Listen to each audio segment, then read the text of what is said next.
भैया आएगा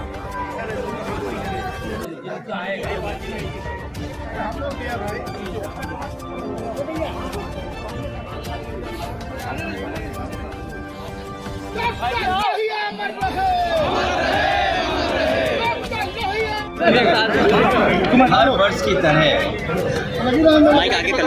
इस लोहिया पार्क में हम लोग कृष्णा थोड़ी सी आईडी पीछे, माइक पीछे डॉक्टर राम मनोहर लोहिया जी को कृष्णा सब लोग साथ हैं आईडी। हाँ हाँ, तो आप भी आगे। और आज के दिन हम सभी समाजवादी लोग इकट्ठे होते हैं यहाँ पर आकर के, और माल्यार्पण के बाद उनसे प्रेरणा लेते हुए संकल्प लेकर के जाते हैं। डॉक्टर राम मनोहर लोहिया, लोकनायक जयप्रकाश नारायण जी और नेताजी और बड़ी संख्या में समाजवादी नेताओं ने जो सपना देखा था कि भारत समाजवादी देश बने, समाजवादी व्यवस्था से देश चले, डॉक्टर राम लोहिया जी के संकल्पों के, उनके आदर्शों पे, उनकी बताई हुई नीतियों पर जिन्होंने ये सपना देखा था कि हर तरह का भेदभाव खत्म हो समाज के अंदर, चाहे जाति को लेकर के भेदभाव हो, जाति तोड़ों का आह्वान किया हो, इसको हटा या रीजनल स्तर पे जो भेदभाव होता है उसको लेकर के भी डॉक्टर राम मनोहर लोहिया ने कहा कि इस तरह का कोई भेदभाव नहीं होना चाहिए। सब क्रांति का जो आह्वान किया था वो सही मायने में समाज को दिशा देता है। डॉक्टर राम मनोहर लोहिया को आज याद करते हुए हम संकल्प लेते हैं कि जो समाजवादी भारत का उन्होंने सपना देखा तो उस सपने को पूरा करेंगे। ये पार्क नेताजी ने बनवाया था और आज भी लखनऊ में लोगों के लिए या समाजवादी चिंतक विचारकों के लिए ये बहुत महत्वपूर्ण स्थान बन के उभरा है। इस स्थान पर सुबह से लेकर के शाम तक इस पार्क में लोग आते हैं, और जब डॉक्टर राम मनोहर लोहिया के प्रतिमा के पास आते होंगे ज़रूर उनसे प्रेरणा लेकर के जाते होंगे। और आज देश में सच्चाई यही है कि समाजवादी व्यवस्था से ही गरीबी दूर हो सकती है, समाजवादी व्यवस्था से ही पढ़ाई का जो भेदभाव है वो खत्म हो सकता है, समाजवादी व्यवस्था से ही जो डॉक्टर राम मनोहर लोहिया ने कभी कहा था कि दाम बांधो की नीति लागू हो, तो जिस तरह से महंगाई है, बेरोजगारी है, उसको अगर कोई खत्म कर सकता है तो समाजवादी नीतियाँ। हालांकि जयप्रकाश जी ने संपूर्ण क्रांति का आह्वान किया था, महंगाई या भ्रष्टाचार उस समय की राजनीतिक परिस्थितियों को लेकर सरकार को इस तरह का व्यवहार कल नहीं करना चाहिए था जिस तरह का सरकार ने व्यवहार किया था। और ये बात कहना कि जीव जंतु हैं इसलिए आप नहीं जा सकते हो, तो जीव जंतु तो सड़कों पर भी हैं, हर जगह हैं, तो क्या हर जगह आना जाना आप रोक देंगे? क्या जीव जंतु से आप पूरा यातायात रोक दोगे? सड़कों पे चलने को रोक दोगे क्या आप? इसी बहाने को लेकर के जीव जंतु हैं। ये केवल समाजवादियों का जो काम था, समाजवादियों का आज भी काम दिखाई दे रहा है। जयप्रकाश नारायण इंटरनेशनल सेंटर के सामने आज भी बीजेपी का विकास फीका है, और उस ऊंचाई से देखो आप तो आप खुद महसूस करेंगे, और उस बिल्डिंग को देखें कि आज के समय में भी वो सबसे मॉडर्न इंफ्रास्ट्रक्चर दिखाई देता है जो पब्लिक यूज के लिए थी।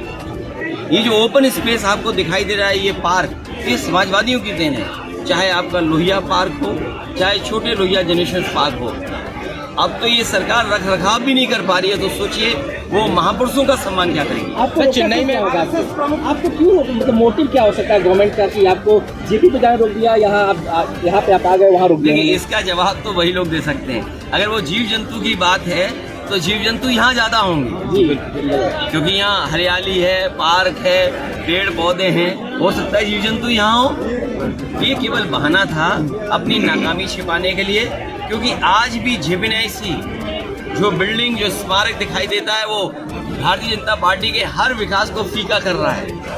उन्हें लगता है कि ये विकास जो है वो उनकी आंखों में चुभता है, उन्हें बुरा लगता है। इसलिए मैंने कहा ये विनाशकारी लोग हैं।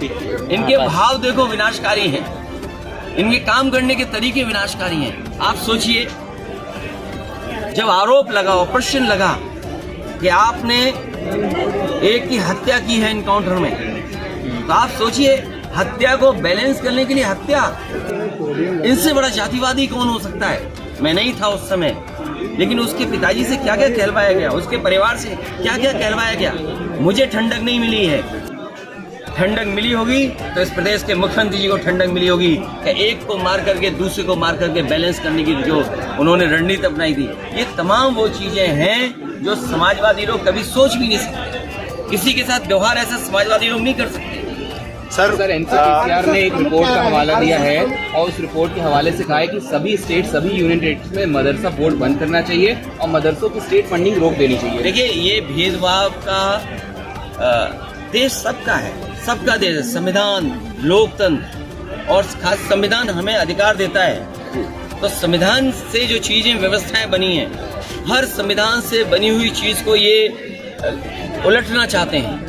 ये वो लोग हैं जो नफरत पर राजनीति करना चाहते हैं। ये वो लोग हैं जो भेदभाव पर राजनीति करना चाहते हैं। ये वो लोग हैं धर्म को, जातियों को लड़ा करके राजनीति करना चाहते हैं। लेकिन ये अपने कामयाब नहीं होंगे। इस देश की जनता, समाज में बैठे हुए बुद्धिजीवी लोग, पढ़े लिखे लोग, वो सब महसूस कर रहे हैं कि भारतीय जनता पार्टी की जो भेदभाव की राजनीति वो चलने वाली नहीं। सर, आप दो कह रहे हैं कि हिंदुस्तान का हाल भी बांग्लादेश की तरह हो जाएगा, हमें एकजुट होने की जरूरत है हिंदुओं को। देखिए, कौन क्या कह रहा है अंतर्राष्ट्रीय स्तर पर, और जिस समय भारत को अपनी फॉरेन पॉलिसी के तहत बांग्लादेश को बचाना चाहिए था, तब भारत के लोग कहाँ थे, या यही लोग जो विचार दे रहे हैं वो कहाँ थे लोग। हमें उस पर कुछ नहीं कहना है। ये देश सबका है। और आज़ादी के बाद देश जो बना, आज़ादी दिलाने में सबका साथ था। कोई ये कह सकता है कि आज़ादी दिलाने में किसका साथ नहीं था? हिंदू मुसलमान मिलकर के, सिख भाई मिलकर के लड़े हैं और तब देश आज़ाद हुआ। क्या अधिकारी आपसे बहुत अच्छी बात करता हो जो सच बोल सके, आप उससे थोड़ा समय गुजारें, उनसे जानिए कि उत्पाद वाली भाषा किसकी है, सरकार की है कि नहीं है। चेन्नई में रेल ये तो सच्चाई है। जो कमजोर है उनके साथ हमेशा खड़ा होना चाहिए। सर, चेन्नई में फिर से एक बड़ा रेल हादसा हुआ है। राहुल गांधी और तमाम लोगों ने सरकार और रेल मंत्रालय पर सवाल खड़े किए हैं कि लगातार इस तरह की घटनाएं होती जा रही हैं। देखिए, रेल मंत्रालय पे पहले भी बहुत उंगलियां उठी हैं। एंटी कोलिजन से लेकर के जो टेक्निकल और साइंटिफिक चीज़ें बताते थे कि इससे हम न केवल रेल में सुधार लाएंगे बल्कि एक्सीडेंट भी कम होंगे, और बहुत सारी चीज़ें उन्होंने की और लेकर के आए। लेकिन परिणाम क्या दिखाई दे रहा है? अगर कोई रिकॉर्ड तोड़ रहा है पेपर लीक का, तो वो train accident. Sir, Asaduddin Owaisi ने हरियाणा चुनाव पर बयान दिया, कहने लगे कि हम वहाँ साथ नहीं थे तब भी हार गए। कांग्रेस से कहा है कि सबको साथ लेकर चलोगे तभी मोदी को हरा पाओगे। तो क्या असदुद्दीन ओवैसी को साथ में इंडिया ब्लॉक में जगह मिलेगी, जो जिस तरह का उन्होंने इशारे किए हैं? जो इंडिया ब्लॉक पहले बना था, ये बातें पहले भी आई थी। इंडिया गठबंधन, इंडिया ब्लॉक वैसा ही है जैसे पहले था। सर, आपने ट्विटर पे पोस्ट किया था कल भी और आज भी, आज आपने डॉलर को लेके और कल वर्ल्ड हंगर इंडेक्स को लेके किया था। देखिए, जब सरकार ये कह रही कि $5 ट्रिलियन की इकॉनमी है और दुनिया में हम आगे बढ़ रहे हैं, हमारी अर्थव्यवस्था आगे बढ़ रही है, अगर हमारी अर्थव्यवस्था आगे बढ़ रही है तो आखिरकार हंगर इंडेक्स पे हम कहाँ खड़े हैं? 105वां स्थान, मतलब सबसे बुरा अगर स्थान किसी का तो भारत का है। और वहीं दूसरी तरफ आपका रुपया डॉलर के मुकाबले क्यों नीचे जा रहा है?